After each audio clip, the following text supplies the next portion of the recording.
¿Qué tranza raza? Una vez más con ustedes, soy Robert para Regando la Historia. Y en esta ocasión vamos a hablar de un tema que me gusta mucho. Hay gente que tuvo fases nerds, que tuvo fases friki, que tuvo fases emo. Yo tuve una fase Chernobyl. Y es justamente de lo que vamos a hablar justo ahora. Vamos a hablar de aquella noche fatídica del 26 de abril de 1986, el día del desastre de Chernobyl. Sin más por el momento, vamos a darle. Es el 26 de abril de 1986. Es la 1 de la mañana con 23 minutos. La gente duerme. En una ciudad soviética que ni siquiera aparecía del todo en los mapas, un reactor nuclear se sale de control durante una prueba de seguridad rutinaria, o que debió de haber sido rutinario. Los responsables de turno en realidad no están seguros de qué está pasando, no tienen ni siquiera teorías de qué es lo que está sucediendo. Los instrumentos les dicen una cosa mientras ellos escuchan otra. Lo que no saben es que acaban de causar el peor desastre nuclear de la historia, al menos al momento. Y durante 36 horas, mientras el aire radioactivo se pasea por la Unión Soviética y empieza a dar sus primeros pasos alrededor en el mundo, el gobierno soviético determina que lo mejor es decir absolutamente nada. Sobre todo mentirles en la cara a los casi 50.000 habitantes que viven a menos de 3 kilómetros de distancia. El accidente como tal ocurre en el reactor número 4 de la central nuclear de Chernobyl, ubicada cerca de la ciudad de Pripyat, en la entonces República Socialista Soviética de Ucrania, cuando todavía Ucrania pertenecía a la Unión Soviética. Más o menos a unos 130 kilómetros al norte de Kiev, vamos a decir que era relativamente céntrico. Pripyat fue fundada en 1970 específicamente para alojar a los trabajadores de la planta de Chernobyl. Tenía en el 1986 una población de casi 50.000 habitantes y como tal Pripyat era un ejemplo, era como que la joya de la corona de la Unión Soviética respecto a una ciudad que se mantenía de energía limpia, una ciudad moderna, pequeña pero moderna, con parques de diversiones, centros comerciales, centros deportivos de alta gama. Era algo de lo que verdaderamente presumía la Unión Soviética. Era una especie de ciudad bandera, de ciudad estrella, o del concepto que la Unión Soviética quería vender como una ciudad verdaderamente exitosa y verdaderamente energizada a través de energía nuclear. El reactor en cuestión era un RBMK-1000, moderado por grafito, refrigerado por agua, un diseño soviético que se decía o se juraba básicamente nunca podía explotar y nunca podía fallar, pero siendo sinceros era una doctrina que la Unión Soviética usaba para cualquier cosa. Vaya, si tú tienes un lápiz de que era la Unión Soviética, esa cosa jamás se le iba a acabar el grafito e iba a trabajar toda la vida y te puede servir también para matar mafiosos. Básicamente la Unión Soviética tenía esta política donde todo lo que saliera de ahí era básicamente perfecto, entre ellos el reactor RBMK. Como tal, era un diseño soviético que funcionaba, pero definitivamente tenía fallas de fondo que nadie del círculo soviético tenía en mente y que de hecho unos desconocían completamente. Lo que se intentaba probar la madrugada del 26 de abril no era nada raro. En realidad los operadores simplemente querían comprobar si la turbina del reactor, al seguir girando por inercia tras un corte de electricidad, podía generar suficiente energía durante los segundos necesarios para que arrancaran los generadores de diésel de emergencia. Básicamente nada más querían probar a ver si podía mantener el solito el reactor cuando se iba la luz. Sí, y mientras arrancaban los generadores de emergencia, a lo mejor con el puro vuelito que le quedaban a las turbinas tenía la capacidad de mantenerse encendido. Es una prueba que la verdad ya habían hecho N cantidad de veces, o sea, era prácticamente rutinaria. Aquí es importante ser precisos. La investigación posterior, plasmada en el informe de INSAC 7 en 1992 de la Agencia Internacional de Energía Atómica, determinó que el accidente no se debió únicamente al error humano, como la Unión Soviética en su momento declaró, sino que sí hubo errores por parte de algunos de los operadores, pero se combinaron con los defectos innatos en el diseño del RBMK y por una cultura tanto de seguridad como de trabajo completamente deficiente en la instalación, porque esa es otra. O sea, incluso si tú eres un operador que ve los parámetros y sabe que algo está mal, que los números de pronto no te dan y dices, híjole, esto huele como que no está bien, pero no puedes transmitírselo a tu jefe porque tu jefe es tremendamente déspota y solo cree en la doctrina soviética y si le dices que algo está mal te va a correr, pues entonces simplemente no le dices y luego pues explota Chernobyl, básicamente. El RBMK tenía una falla crítica, una vulnerabilidad especialmente peligrosa. Podía volverse más reactivo en ciertas condiciones de baja potencia. Un fenómeno técnico conocido como coeficiente de vacío positivo. En palabras simples, cuando el agua refrigerante comenzaba a convertirse en vapor, en vez de frenar la reacción nuclear, podía acelerarla. Para empeorar las cosas, el propio diseño de las barras de control, las que se suponía debían de detener la reacción en una emergencia, provocó en los primeros segundos de su inserción un aumento inicial de potencia en vez de una reducción. A la 1:23 de la madrugada del 26 de abril de 1986 se produjo un aumento súbito e incontrolable de potencia y eso fue lo que hizo tronar a la unidad 4. Es importante recordar algo que la cultura popular a menudo confunde. El reactor no explotó como una bomba atómica. Lo que ocurrió fueron explosiones más bien de vapor seguidas de incendios, pero el incendio y la destrucción del núcleo de grafito fueron suficientes para liberar muchísimas así cantidades ridículas de material radioactivo que eventualmente llegó a la atmósfera. Los primeros bomberos llegaron a la escena, pensaban en su mayoría que estaban combatiendo un incendio industrial común. Básicamente ellos dicen, bueno, pues es que explotó algo, hubo un incendio en la central nuclear de Chernobyl y llegan a operar rápida, oportunamente, como siempre lo han hecho, sin mayor tema, ¿no? Por lo tanto, como para ellos era un incendio completo y absolutamente normal, llegan con equipo completa y absolutamente normal. Llegan con algunos sin guantes, llegan con su equipo normal de protección, porque pues para ellos es un incendio con fuego regular. La gran mayoría no tenían ni idea de la magnitud de la radiación a la que se estaban exponiendo. Algunos ni siquiera sabían bien qué era la radiación como tal. 2 trabajadores murieron en el periodo inmediato al accidente por lesiones físicas directas relacionadas con las explosiones, ¿no? Quemaduras, fragmentos y tal. En total, 134 trabajadores de la planta y miembros de los equipos de emergencia fueron diagnosticados con síndrome agudo de radiación. De ellos, 28 murieron en las semanas y meses posteriores a causa de este síndrome, según confirma la Comisión Reguladora Nuclear de Estados Unidos.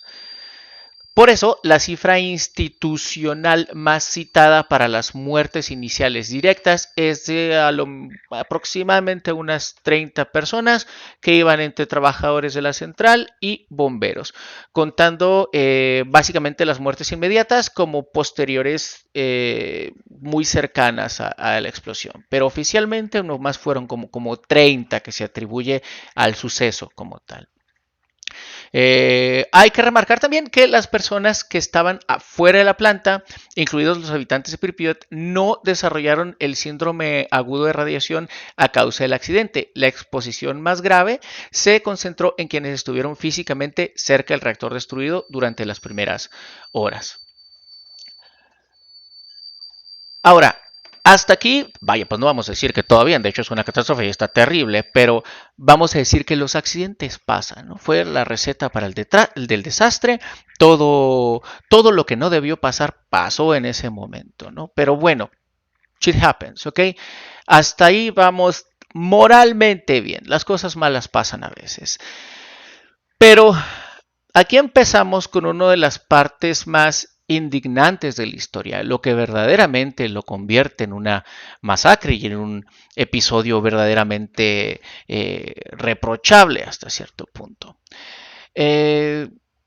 Cuando explota o cuando empiezan los incendios del reactor, gente declara ver prácticamente cómo se iluminara un nuevo sol, al punto que decían que parecía una aurora boreal. Hay gente inclusive que al ver este evento que ellos consideran climatológico y natural, sale a verlo. Incluso hay videos, hay gente que graba esta luz que se dio a la 1:30 de la mañana. Digo, debió de haber sido sospechoso, pero la verdad yo también me hubiera levantado a ver por qué brillaba el sol en la madrugada.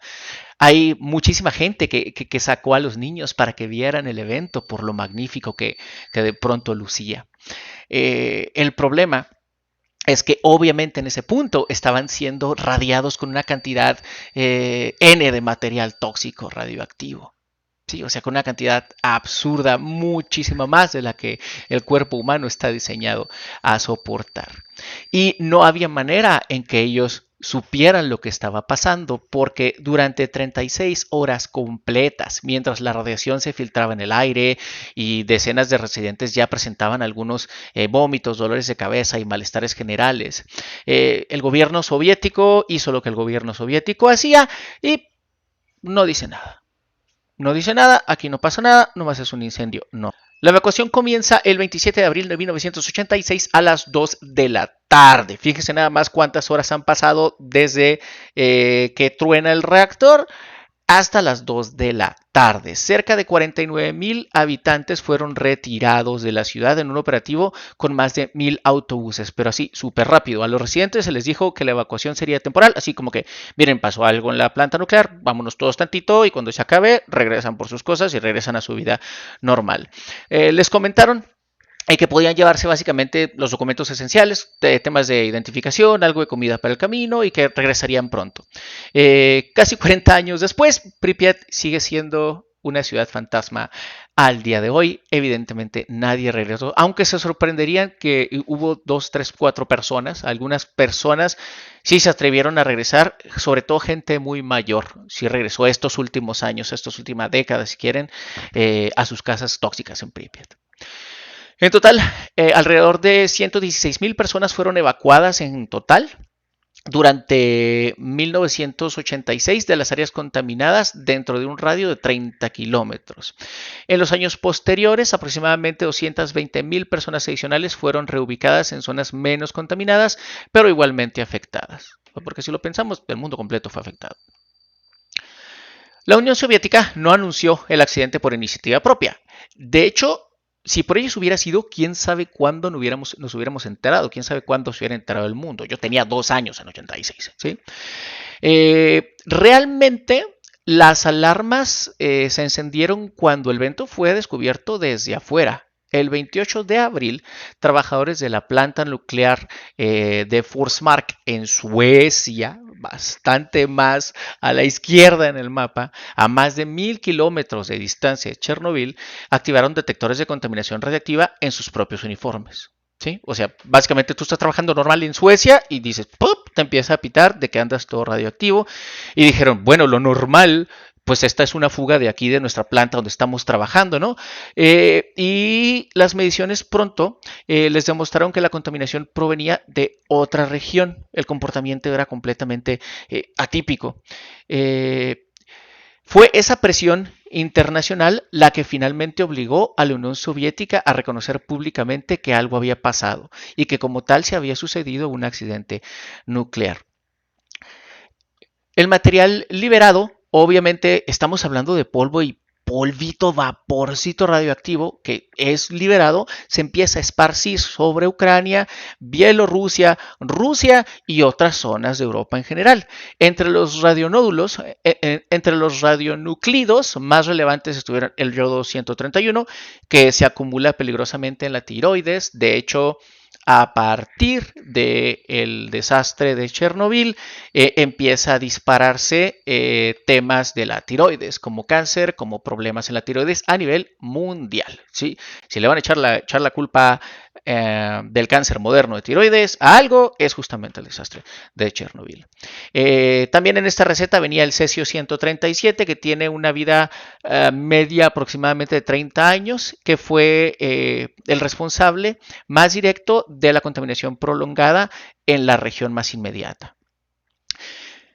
El efecto sanitario más claramente documentado y comprobado en población fue el aumento de cáncer de tiroides en quienes al momento del accidente eran niños, niñas o adolescentes y que estuvieron, por ejemplo, tomando leche o que consumieron alimentos contaminados con yodo radioactivo. porque obviamente los animales, las vacas, por ejemplo, pastaban de estos, ahora sí que de estos lugares, en estos lugares donde ya estaba lleno de radiación, y pues ahora tenías una vaca radioactiva que te iba a dar leche radioactiva, ¿sí? Y eso, por supuesto, te iba a traer consecuencias nefastas para la salud.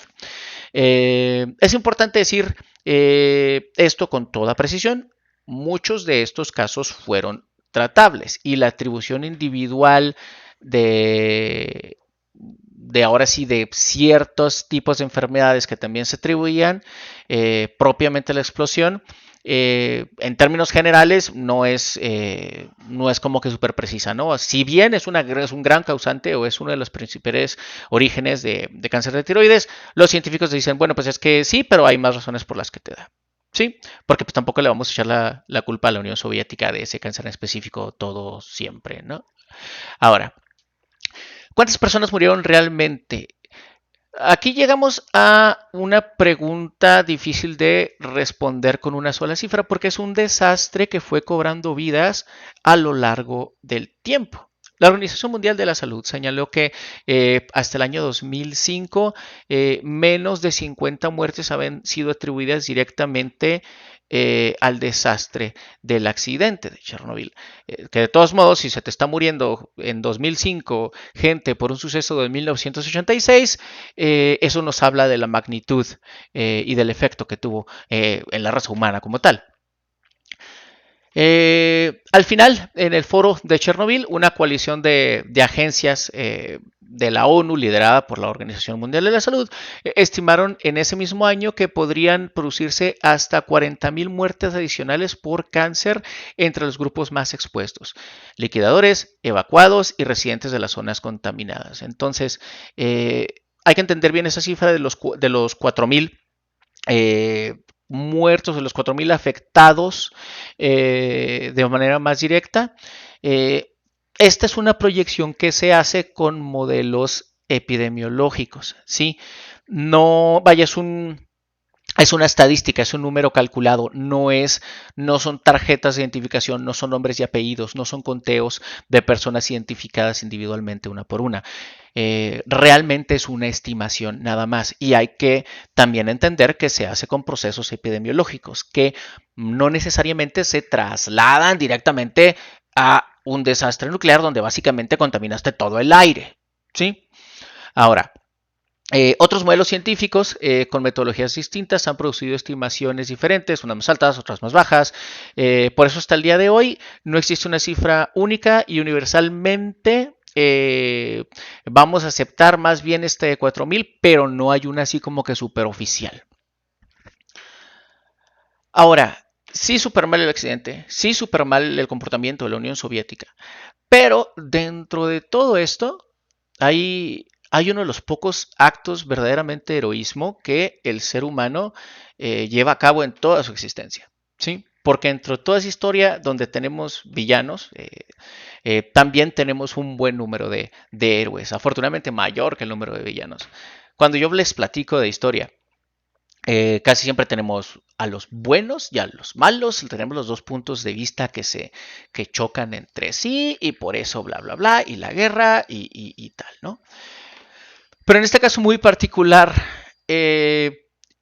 más que obviamente sí los intereses de la Unión Soviética y tal, yo creo que lo que más resalto cuando hablo de Chernobyl es el heroísmo de la gente, de los trabajadores a los que se les denominó los liquidadores. ¿Sí? Fueron cientos de miles de personas, civiles, militares, bomberos, soldados, ingenieros, médicos, mineros, operadores de maquinaria, los que fueron y atendieron a la situación durante la emergencia. Les tocó de todo, había gente que tenía que quitar material radioactivo de la parte de arriba de las chimeneas, había gente que tenía que limpiar los metales cercanos, limpiar los autos, limpiar los techos de las casas, quitar el polvo radioactivo de los techos de las casas, todo lo que fuera, contener lo más posible el material radioactivo, ese polvito, ese vapor, había que mantenerlo lo más concentrado posible, vaya que no se esparciera, ¿sí? Y hay que resaltar que la mayoría de la gente que fue a ayudar, la mayoría de estos liquidadores, no tenían la más mínima idea de lo que era la radiación y de los efectos en el ser humano. Y de todos modos, ellos fueron porque acudieron al llamado, entendieron muy fácilmente lo que les dijeron es, básicamente, si no lo resuelven ustedes, lo van a resolver sus hijos. Y dijeron, bueno, pues das vidaña y órale, y le dieron y empezaron a limpiar todas las áreas, independientemente de lo que esto pudiera implicar para su salud. ¿Cómo más o menos se logra resolver esta situación al final del día? En 1986 se construye, la verdad, ahora sí que un pequeño parche de manera muy apresurada y se hace un sarcófago, así se le llama, cuadrado, feo, gigante, alrededor del reactor destruido, nada más para taparlo. Y su única intención era reducir la liberación del material radiactivo. Ojo con la palabra reducir porque no lo eliminó. Esa cosa todavía sigue ardiendo al día de hoy. Con el tiempo, esta estructura se fue deteriorando y se supo desde el primer día. Desde el primer día dijeron, vamos a poner este sarcófago aquí, pero todos vamos a ponernos de acuerdo en que hay que cambiarlo por uno nuevo, porque este se va a deteriorar y va a seguir filtrando radiación. Al final, básicamente, en efecto, se deterioró y décadas después, hace no tanto, se construyó un nuevo confinamiento que es un poquito más seguro, tiene mucho más ciencia involucrada, se le construyeron, la obra como tal es muy interesante porque se construye afuera o lejos, vamos a decir, del reactor. Se monta sobre unos rieles y ya cuando está listo se deslizó sobre esos mismos rieles para que quedara sobre el sarcófago anterior. La verdad, una obra de ingeniería muy interesante que sí les recomiendo que investiguen. Este tiene una forma de arco y se coloca directamente sobre el sarcófago con el objetivo de contener los materiales radioactivos y permitir el desmantelamiento progresivo de toda la instalación. Si bien, por supuesto, es un desastre, yo lo que salvo siempre de la historia de Chernobyl es el valor de toda esa gente que a sabiendas de que iba a entregar el equipo, a sabiendas o con esta conciencia de que muy posiblemente iba a morir, de todos modos no rajó, hizo el trabajo y ayudó a reducir de una manera muy considerable el efecto que esto pudo haber tenido en el mundo. En particular, los dos buzos que entraron en las primeras horas del evento a ver qué había pasado en el reactor, o sea, literal sumergidos en esta agua radiactiva. 3 buzos eran, perdón, que por cierto, la gente dice que murieron al instante, no murieron al instante, uno murió en 2005 y los otros 2 murieron también ya de viejos, o me parece que ahí andan, después les saco bien el dato. Pero también, por ejemplo, todos los liquidadores que tuvieron que quitar material, que era una tarea titánica, que tenían que subirse al techo todavía con los vapores saliendo y que tenían nada más entre 60 y 120 segundos, así nada más no, 120 minutos es mucho, nada más para llegar con una pala, quitar una piedra radioactiva y luego subía otro y así, porque no podían estar expuestos tanto tiempo. De hecho, era impresionante cómo iban y les decían biorobots de cariño, iban vestidos con placas de plomo encima, que el plomo es tóxico por su propio mérito, para poder de alguna manera contrarrestar un poquito la tremenda radiación a la que estaban expuestos justo en ese momento.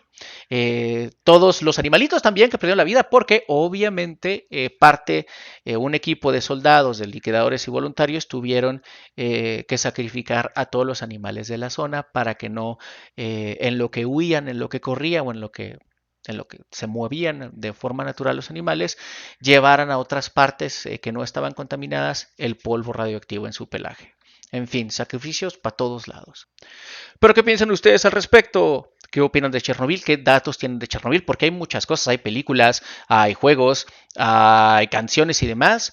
De hecho, si quieren experimentar y no quieren ir a bañarse de radiación a Chernobyl, pero quieren saber un poquito más o experimentar de alguna manera este desastre, les recomiendo que jueguen Call of Duty Modern Warfare, el viejito, el que era Call of Duty 4, porque tiene una misión en Pripyat y pasan por la ciudad y ven Chernobyl y ven como está basado en fotografías reales del sitio, sí pueden llegar a esta como que alberca olímpica y a la noria o rueda de la fortuna gigante del parque de diversiones que no alcanzó a abrirse, apenas se iba a abrir ese parque de diversiones cuando pasa lo de Chernobyl en Pripyat y ya no lo pueden abrir. También una serie muy buena que se llama Chernobyl, que son pocos capítulos. No es así súper históricamente correcta, pero está muy bien hecha, está muy bien hecha. Y hay infinidad de libros y juegos como Stalker también que pueden que pueden tratar de jugar, que pueden tratar de experimentar para que más o menos tengan una perspectiva más parecida o más inmersiva de lo que pasó en ese 1986 en la planta nuclear de Chernobyl. Sin más por el momento, yo fui Robert, pásensela chido, bye.